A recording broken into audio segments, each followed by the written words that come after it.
ताकत बन जाएगा।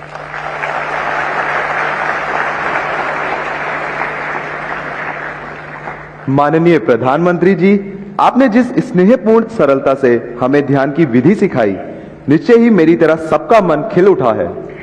धन्यवाद महोदय।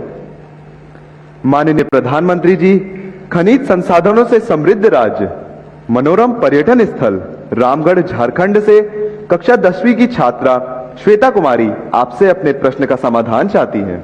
श्वेता, कृपया अपना प्रश्न रखिए।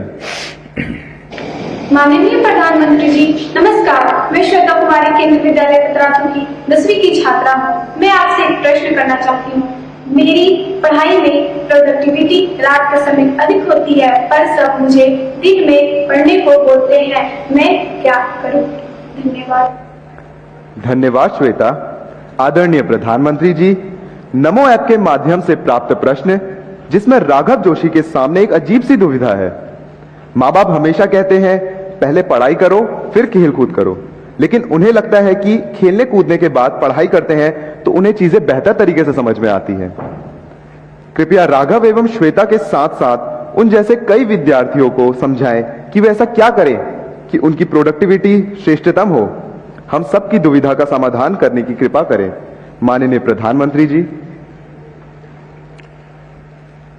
ये बात सही है कि हर कोई चाहता है कि उसके समय का सदुपयोग हो। जिस काम के लिए समय लगाया है उसका उतना ही उसको लाभ मिले, और ये अच्छी सोच है और ये आवश्यक भी सोच है कि हमें हमेशा जागृत रूप से प्रयास करना चाहिए कि क्या मैं जो समय लगा रहा हूं, मैं जो समय खपा रहा हूं, उसका मुझे आउटकम मिलता है कि नहीं मिलता है। आउटपुट तो दिखेगा, आउटकम नहीं दिखेगा। इसलिए पहले तो खुद में एक आदत डालनी चाहिए कि मैंने जितना इन्वेस्ट किया उतना मुझे प्राप्त हुआ कि नहीं हुआ, और इसका हम हिसाब किताब लगा सकते हैं। और ये आदत हमको डालनी चाहिए कि भाई मैंने आज मैथमेटिक्स के पीछे 1 घंटा लगा दिया, तो मुझे उस 1 घंटे में जो मुझे करना था वो मैं कर पाया या नहीं कर पाया। उसमें से जो सवाल मुझे कठिन लगते थे वो अब मुझे सहज हो गए नहीं हो गए, मतलब मेरा आउटकम इंप्रूव हो रहा है। ये हमें एनालिसिस करने की आदत डालनी चाहिए। बहुत कम लोगों को एनालिसिस की आदत होती है। वो एक के बाद एक पूरा करते ही जाते हैं, करते ही जाते हैं, करते ही जाते हैं, और बाद में पता ही नहीं रहता कि अरे वो जरा ज्यादा ध्यान देने की जरूरत थी, उसको मैंने ज्यादा ध्यान देने की जरूरत नहीं थी। कभी कभी क्या होता है, हमारे अपने टाइम टेबल में जो सबसे सरल है, जो सबसे प्रिय है, हम घूम फिर करके उसी में घुस जाते हैं। मन करता है चलो इसी को कर ले, क्यों? आनंद आता है। और उसके कारण जो कम पसंद है, थोड़ा कठिन है, उससे बचने की कोशिश करते हैं। आपने देखा होगा हमारा बॉडी जो है ना, वो बॉडी शब्द मेरा अच्छा नहीं है लेकिन सरलता के लिए बता देता हूं। कभी कभी लगता है हमारा बॉडी चीटर है। आप तय करें मुझे ऐसे बैठना है, आपको पता ही नहीं होगा कैसे ऐसे हो जाते हो, पता ही नहीं होता है। मतलब आपके साथ आपका बॉडी चीटिंग करता है। आपने मन से तय किया कि मुझे ऐसे ही बैठना है, लेकिन थोड़ी देर में ढीले हो जाते हो, हाथ पैर, यानी जो ओरिजिनल स्वभाव है वहां बॉडी आपको ढल जाती है। फिर जागरूक होकर के ऐसे कर लोगे, फिर हो जाते हो।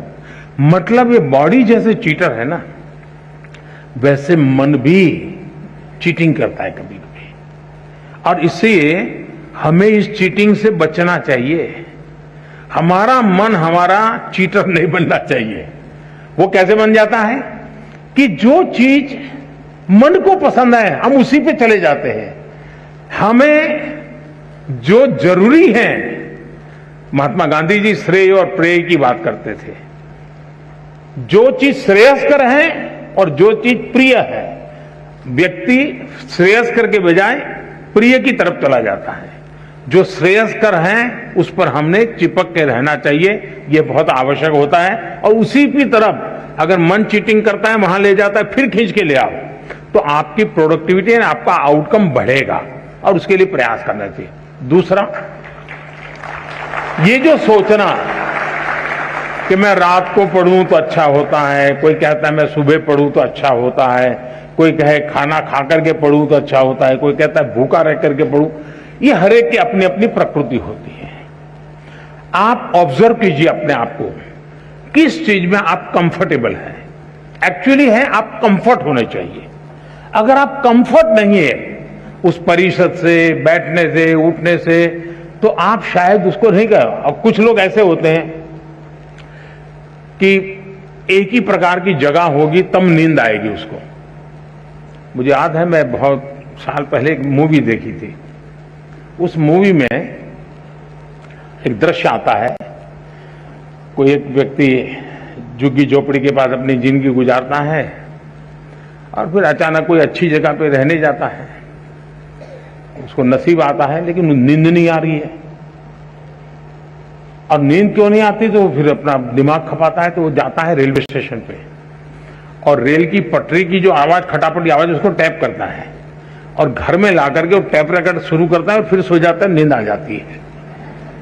उसका वो कंफर्ट हो जाता है जब तक उसको वो, अब हर एक के लिए कोई कहे कि भाई ट्रेन की आवाज आएगी तो तुम्हें नींद आएगी, हर एक के लिए जरूर नहीं होता, लेकिन उसको वो कंफर्ट लगा। मैं समझता हूं कि हमें भी पता होना चाहिए, इसका प्रेशर बिल्कुल मत रखिए। जिस चीज में आपको आनंद आता है,